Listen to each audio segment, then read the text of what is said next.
बिस्मिल्लाहिर्रहमानिर्रहीम। Welcome to the Lahore Garrison junior and upper school and welcome to 10th biology class. Hopefully बेटा आप सब खैरियत से होंगे। 10th बायोलॉजी में बेटा चैप्टर नंबर 16 का जो लास्ट पार्ट था, लास्ट लेक्चर में डेंगी के हवाले से, वो हमने कवर किया था।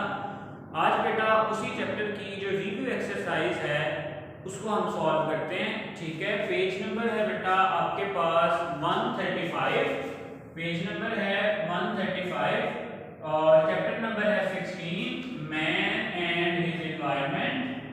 Man and his environment. और बेटा इसकी रिव्यू एक्सरसाइज आज हमने क्या करनी है, सॉल्व करनी है। ठीक है, तो बेटा इसकी जो अगर हम एमसीक्यूज की बात करें तो सिर्फ और सिर्फ जो 2 एमसीक्यूज हैं वो आपके स्मार्ट सिलेबस में इंक्लूड नहीं है, MCQs number 3 and MCQs number 8, जबकि बाकी जितने भी एमसीक्यूज हैं बेटा वो आपका जो स्मार्ट सिलेबस है, according to smart syllabus, according to ALP, वो क्या है, इंक्लूडेड है। चलिए बेटा सबसे पहले डिस्कस करते हैं। फर्स्ट क्वेश्चन है हमारे पास मल्टीपल चॉइस। चलिए इसमें देखो पहला जो आपके पास एमसीक्यूज है वो है which of the following is the abiotic component of ecosystem. ठीक है, तो सबसे पहले दोबारा से जरा रिवाइज करें। इकोसिस्टम में कितने कंपोनेंट्स होते हैं? 2 कंपोनेंट्स, एक होता है बायोटिक कंपोनेंट, एक होता है एबायोटिक कंपोनेंट। बायोटिक कंपोनेंट वो होते हैं जो लिविंग होते हैं, जो एबायोटिक कंपोनेंट होते हैं वो क्या होते हैं, नॉन लिविंग होते हैं। तो ऑप्शंस देखो, producers, herbivores, carnivores and oxygen. तो देखो जो प्रोड्यूसर्स हैं वो भी लिविंग है, हर्बीवोर्स भी लिविंग है, कार्निवोर्स भी लिविंग है, लेकिन जो डी ऑप्शन है आपके पास ऑक्सीजन के हवाले से वो क्या है, एक एबायोटिक फैक्टर है। ठीक है, तो यहाँ पे हम देख लेते हैं कि जो आपके पास फर्स्ट एमसीक्यूज है उसकी जो करेक्ट ऑप्शन है आपके पास वो है ऑप्शन डी और वो है ऑक्सीजन। ठीक हो गया। चलें जी, दूसरा एमसीक्यू देखते हैं।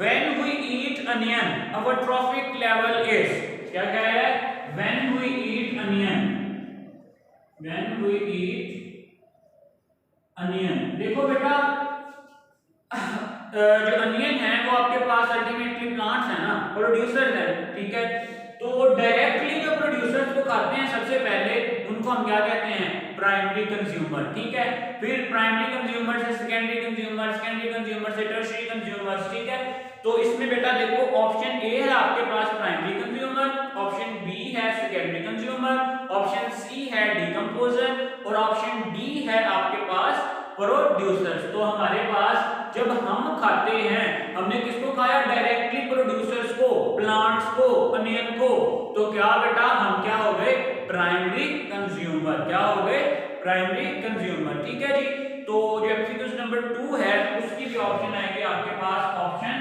ए, जो क्या है आपके पास प्राइमरी कंज्यूमर्स। ठीक हो गया। चलिए एमसीक्यूज नंबर जो 3 है बेटा वो आपके स्मार्ट सिलेबस में इंक्लूड नहीं है।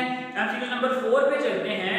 कह रहा है जी in a food chain, tree to caterpillar, caterpillar to robin, robin to hawk, hawk to cocosite. ठीक है, तो इसमें देखो जी यहाँ पे हम ड्रॉ कर लेते हैं इसको, ट्री टू कैटरपिलर।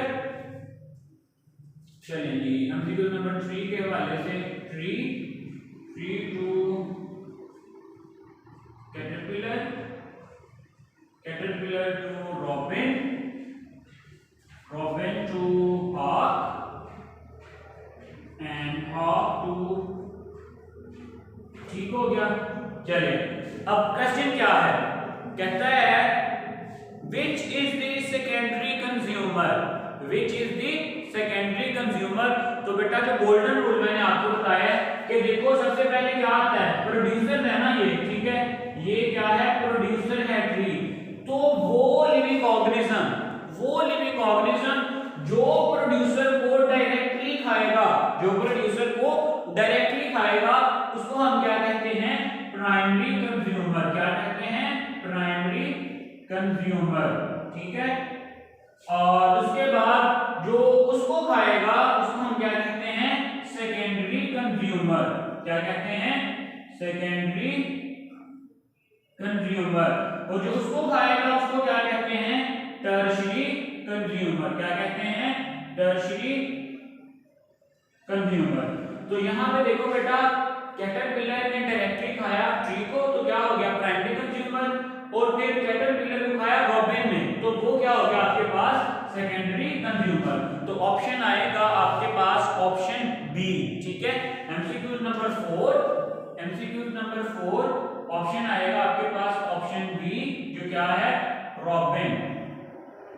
चलिए एमसीक्यू नंबर 5 की तरफ मूव करते हैं। एमसीक्यू नंबर 5 में है जी, in an ecosystem the flow of dash is one way. देखो बेटा, इकोसिस्टम में जो जब एनर्जी एक दफा आ जाती है वापस नहीं जाती वो, तो उसको क्या कहते हैं, वन वे, ठीक है। लेकिन जो मिनरल्स हैं, जो न्यूट्रिएंट्स हैं, वो बेटा सारे के सारे दोबारा से रिसाइकल होते रहते हैं। हम अभी कार्बन साइकिल, नाइट्रोजन साइकिल सारे पढ़ के आए हैं, ठीक है। तो जो एनर्जी है वो यूनिडायरेक्शनल होगी, जो मिनरल्स हैं वो बाइडायरेक्शनल होंगे। तो एमसीक्यू नंबर 5 के हवाले से आपके पास ऑप्शन आएगी option B, energy and minerals, ठीक है। MCQ number 5 option B, energy and then minerals. चलें फिर चलते हैं जी, एमसीक्यूज नंबर है आपके पास एमसीक्यूज नंबर 6, एमसीक्यूज नंबर 6। इसमें भी एक फूड चेन दिखाई गई है, grass, grass to rabbit, rabbit to fox, fox to bear, bear to mushroom. यहां पे हम दोबारा से उसे ड्रॉ करते हैं जो एमसीक्यूज नंबर 6 के हवाले से है। आपके पास grass, rabbit, fox, grass, rabbit, fox, fox से नेक्स्ट बेटा है आपके पास फॉक्स, फॉक्स से बियर, बियर से मशरूम, बियर और बियर से मशरूम कहते हैं बेटा खुम्बी को, ठीक है। छतरी टाइप इनका स्ट्रक्चर होता है, अक्सर जो है वो आप लोगों ने भी देखी होंगी। तो देखो क्वेश्चन क्या है उसका, क्वेश्चन देखें, how many types of decomposers, how many types of decomposers. तो बेटा डीकंपोजर्स कौन होते हैं, जो डीकंपोजिशन करते हैं, मोस्टली क्या होते हैं, फिंजाई होते हैं। तो देखो यहाँ पे ग्रास नहीं, रैबिट नहीं, फॉक्स, ये सारे के सारे क्या हैं आपके पास, ये कंज्यूमर्स हैं सारे, ये प्रोड्यूसर्स हैं। और यहाँ पे बेटा ये जो मशरूम है ना, ये क्या है, ये है डीकंपोजर। ये जो मशरूम है ये क्या है, डीकंपोजर, ठीक हो गया। चलेंगे तो क्वेश्चन का आंसर आपके पास क्या होगा कि जो आपके पास डीकंपोजर्स कितने हैं, सिर्फ और सिर्फ एक डीकंपोजर। एमसीक्यू नंबर 6 ऑप्शन आएगी आपके पास इसकी ऑप्शन ए, और वो क्या है, ओनली वन डीकंपोजर, ठीक हो गया। चलें जी, नेक्स्ट है हमारे पास MCQs number 7, MCQs number 7। Statement को जरा गौर से पढ़ें, क्या लिखा है, organism in the ecosystem that are responsible for recycling of plants and animal products, ठीक है। क्या कह रहा है जी कि जो रिसाइक्लिंग जो है वो कौन करता है एनवायरनमेंट में। तो बेटा आपको पता है जब ये सारी चीजें डेड हो जाएंगी तो अल्टीमेटली जो डीकंपोजर्स होते हैं वो दोबारा से सारे जो न्यूट्रिएंट्स हैं, जो सारे मटेरियल्स हैं, उनको एनवायरनमेंट में लाती हैं, उनको बैलेंस में रखती हैं। तो बेटा उनको हम क्या कहते हैं, डीकंपोजर। तो ऑप्शन आएगी आपके पास ऑप्शन सी, एमसीक्यू नंबर 7 के हवाले से ऑप्शन नंबर सी, और वो क्या है जी, डीकंपोजर्स, डीकंपोजर्स, ठीक हो गया। ये थे बेटा हमारे पास आज के मल्टीपल चॉइस क्वेश्चन। अब शॉर्ट क्वेश्चन बेटा सिर्फ और सिर्फ शॉर्ट क्वेश्चन नंबर 3 इंक्लूड नहीं है, बाकी जो सारे के सारे शॉर्ट क्वेश्चन हैं वो आपके पास क्या हैं, इंक्लूड हैं, ठीक है। तो शॉर्ट क्वेश्चन देख लेते हैं जल्दी से, शाबाश। शॉर्ट क्वेश्चंस में पहला है आपके पास different levels of ecological organization. Short question number 1 है different levels of ecological organization। बेटा जरा देखें, जो सबसे पहला जिस दिन हमने लेक्चर इस चैप्टर का स्टार्ट किया था उस दिन हमने डिस्कस किया था कि जो इकोलॉजिकल ऑर्गेनाइजेशन के डिफरेंट लेवल्स हैं वो कहाँ से शुरू होते हैं। सबसे पहले आपके पास एक पर्सन होगा, फिर स्पीशी होगी, फिर उसकी जो है पॉपुलेशन होगी, फिर कम्युनिटी होगी, फिर इकोसिस्टम होगा। ठीक है, ये सारा का सारा पेज नंबर है आपके पास, पेज नंबर 113। ठीक है, पेज नंबर 113। चलें, अगर मैं यहाँ पे दोबारा से आपको बता दूं तो सबसे पहले आपके पास क्या आएगा बेटा, ऑर्गेनिज्म। ऑर्गेनिज्म के बाद जो नेक्स्ट लेवल होगा वो होगा आपके पास पॉपुलेशन। पॉपुलेशन के बाद नेक्स्ट लेवल होगा वो होगा कम्युनिटी। कम्युनिटी के बाद जो नेक्स्ट लेवल होगा वो होगा इकोसिस्टम। और इकोसिस्टम के बाद जो सबसे बड़ा लेवल है वो है बायोस्फीयर लेवल। Biosphere level. ठीक हो गया, ये है हमारे पास लेवल ऑफ इकोलॉजिकल ऑर्गेनाइजेशन, जिसमें सबसे जो छोटा लेवल है वो है ऑर्गेनिज्म लेवल और जो सबसे ब्रॉड और बड़ा लेवल है वो है बायोस्फीयर लेवल। ओके, चलें जी नेक्स्ट देखते हैं। अब आपके पास जो सेकंड शॉर्ट क्वेश्चन है वो है define ecosystem and it's component. Define ecosystem and it's components. तो क्वेश्चन नंबर 2 है जी इकोसिस्टम एंड इट्स कंपोनेंट। तो बेटा हमने डिटेल में डिस्कस किया है कि इकोसिस्टम क्या है। एनवायरनमेंट का एक ऐसा सेल्फ सफिशिएंट यूनिट, एनवायरनमेंट का एक ऐसा सेल्फ सफिशिएंट यूनिट जो जिसमें जो डिफरेंट कम्युनिटीज हैं वो एक दूसरे के साथ इंटरेक्शन करती हैं, उसको हम क्या कहते हैं, इकोसिस्टम। पेज नंबर आपके पास बेटा इसकी 113 पे इसकी डेफिनेशन है। बुक से जो पेज नंबर है पेज नंबर 113, इस पे इस क्वेश्चन की जो डेफिनेशन है कि the self sufficient unit of an environment that is formed as a result of interaction between its biotic community and abiotic components is known as ecosystem। is known as ecosystem। बेटा दोबारा से मैं यहाँ पर इसलिए नहीं लिख रहा कि हम इसे पहले काफी डिटेल में देख चुके हैं, कि दोबारा से बता रहा हूँ आपको। पेज नंबर 113 पे बेटा इसकी डेफिनेशन है 1-2 सेकंड पैराग्राफ में। तो डेफिनेशन क्या है, the self sufficient unit of environment in which biotic communities and abiotic components interact with each other to form a system। ठीक है जी। और इसके अगर हम कंपोनेंट्स की बात करें तो मैंने आपको पहले बताया इसके कितने कंपोनेंट्स हैं, 2 कंपोनेंट्स हैं। एक को कहते हैं बायोटिक कंपोनेंट्स और दूसरे को कहते हैं एबायोटिक कंपोनेंट्स। जो बायोटिक कंपोनेंट्स हैं वो हैं आपके पास लिविंग, जिनमें आते हैं प्रोड्यूसर्स, आपके पास कंज्यूमर्स एंड डिकम्पोजर्स। जबकि दूसरी तरफ जो एबायोटिक कंपोनेंट हैं उनमें बेटा जो नॉन लिविंग कंपोनेंट्स हैं, एयर है, वाटर है, सॉइल है, ये सारे के सारे जो कंपोनेंट्स हैं ये उनमें क्या होते हैं, इंक्लूड होते हैं। ठीक हो गया, चलेंगे नेक्स्ट बेटा। जो नेक्स्ट शॉर्ट क्वेश्चन है वो शॉर्ट क्वेश्चन नंबर 4 है, जिसमें है define food chain and food web. Define food chain and food web. तो इसकी डेफिनेशन बेटा हम डिटेल में देख के आ चुके हैं, food chain and food web.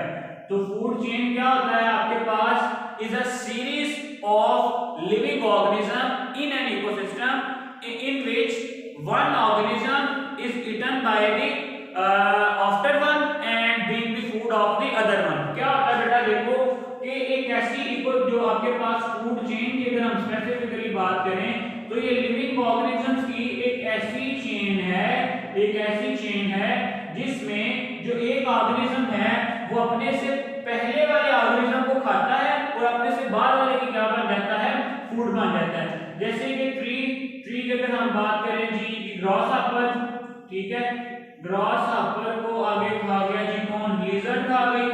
ठीक है, लिजर्ड को आगे कौन खा गया, स्नेक खा गया। देखो ये आपके पास आ गई फूड चेन, जिसमें कोई भी ऑर्गेनिज्म अपने से पहले मौजूद ऑर्गेनिज्म को खाता है और उससे आगे वाला उसको खा जाता है, ठीक है। तो इस तरह ये पूरी एक चेन जो है वो बनती है, इसको हम क्या कहते हैं, फूड चेन। और अगर बहुत सारी फूड चेन आपस में एक दूसरे के साथ कनेक्टेड हो तो उसको हम क्या कहते हैं, फूड वेब कह देते हैं, ठीक है। जिस दिन हमने ये वाला लेक्चर डिस्कस किया था काफी डिटेल से इस पे हमारी बात हुई थी, ठीक है। चलेंगे नेक्स्ट जो है बेटा आपके पास क्वेश्चन नंबर 5 है। क्वेश्चन नंबर 5 में कहता है what do you mean by concept of 3 hours, 3 hours with reference to conservation of nature. क्या है कि जो 3 आवर्स का कोई कॉन्सेप्ट अगर आपने पढ़ा है तो कंजर्वेशन के हवाले से उसका क्या, उसको आप किस तरह से एक्सप्लेन करेंगे। तो बेटा हमने भी एक दो लेक्चर पहले डिस्कस किया है कि जो 3 आवर्स हैं आपके पास वो हैं reduce the use of natural resources, reuse and recycle, ठीक है। ये जो 3 R है, R1, R2 एंड R3, इनको आप डिटेल में फर्दर आगे क्या कर सकते हैं, एक्सप्लेन कर सकते हैं, ठीक है जी। चलें हमारे शॉर्ट क्वेश्चन भी हो गए। नेक्स्ट है बेटा आपके पास अंडरस्टैंडिंग द कॉन्सेप्ट का जो क्वेश्चन है उसमें जी जो आपके टॉपिक हमने पढ़े हैं उनमें आते हैं जी write a note on carbon cycle, ठीक है, nitrogen cycle, predation, competition, symbiosis. बेटा इन सब को हम क्या है काफी डिटेल में डिस्कस कर चुके हैं, तो होपफुली इसकी जो रिव्यू एक्सरसाइज है वो भी कंप्लीट है। बेटा बहुत आसान और सिंपल सा चैप्टर था लेकिन इंपॉर्टेंट है पेपर पॉइंट ऑफ व्यू से, क्योंकि बेटा इसमें से एक अच्छी खासी जो पेपर की जो अमाउंट है वो इसी चैप्टर में से होती है, ठीक है। बिल्कुल सिंपल सा चैप्टर है, छोटी छोटी डेफिनेशन हैं, छोटे छोटे पॉइंट्स हैं जिनको आपने क्या करना है, अच्छे से प्रिपेयर करना है, ठीक है बच्चों। नेक्स्ट इंशाल्लाह जो है अगले लेक्चर से हम जो आपका सेकंड लास्ट चैप्टर है बायोटेक्नोलॉजी उसको डिस्कस करेंगे। उसके बाद हमारा जो लास्ट चैप्टर है वो भी इंशाल्लाह जो है हम क्विकली मूव करने की कोशिश करेंगे। साथ साथ बेटा प्रिपेयर करें और जो क्वेश्चन वगैरह आपको बताए जाते हैं उनको साथ साथ क्या करें, प्रिपेयर करें, ठीक है। अगर सम टाइम आपको कोई क्वेश्चन नहीं बताया जाता तो उसका ये मतलब नहीं होता कि टॉपिक इंपॉर्टेंट नहीं है, वो ओवरऑल लॉन्ग क्वेश्चन भी हो सकता है, ठीक है। बेटा देखो पहले हम रिस्क पे जा सकते थे, ठीक है, लेकिन अब हमारे पास जो सिलेबस है वो पहले ही बहुत शॉर्ट है, तो हमने सारे के सारे को क्या करना है, अच्छे से प्रिपेयर करना है ताकि हम जो एग्जाम है बेटा उनमें जो अच्छी कारकर्दगी है वो दिखा सकें। अपना ख्याल रखें बच्चों, अल्लाह हाफिज।